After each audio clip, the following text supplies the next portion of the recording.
Welcome मेरे YouTube channel, मेरे channel का स्वागत है। तो दोस्तों आज मैं आपको बताऊंगा Redmi Note 9 Pro के बारे में, इसकी कुछ खास बातें और दोस्तों कैसा है फ़ोन देखने में। तो दोस्तों ये फ़ोन लुक वाइज काफ़ी अच्छा है और इसमें फिंगरप्रिंट सेंसर आपको साइड में मिलता है, जबकि Redmi Note 9 में आपको फिंगरप्रिंट सेंसर जो है बैक पैनल में देखने को मिलता है।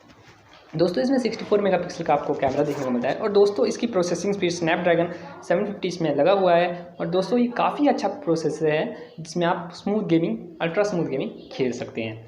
दोस्तों बात करें इसके डिस्प्ले की, तो डिस्प्ले इसमें काफ़ी बड़ा है, 6.5 इंच का आपको डिस्प्ले देखने को मिलता है। और दोस्तों चार्जिंग कैपेसिटी की, तो इसमें आपको 30 वोट का जो है चार्जर, फास्ट चार्जर देखने को मिलता है, जो कि आपको 1 घंटे में फुल चार्ज करके 100% करके देता है।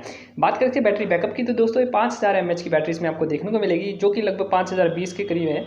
तो दोस्तों ये आपको पूरे दिन अगर आप नॉर्मल फ़ोन चलाते हैं तो आपको चला देगी। अगर आप गेमिंग खेलना चाहते हैं तो दोस्तों 4 घंटे तक आपको ये लगातार गेमिंग देख सकता है। और दोस्तों अगर आप इसमें यूट्यूब देखते हैं, यूट्यूब जैसे लाइव स्ट्रीमिंग करते हैं, तो यूट्यूब देखने में आपको 5% बैटरी प्रति घंटा आपको एक खपत कर देता है।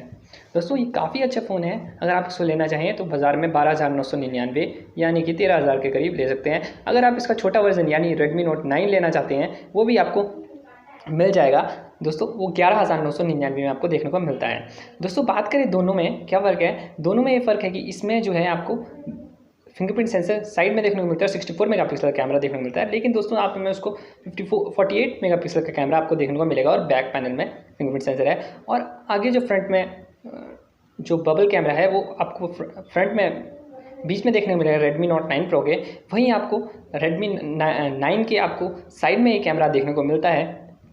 दोस्तों ये काफ़ी अच्छा फ़ोन है, अगर आप इसको बाय करना चाहें तो बाय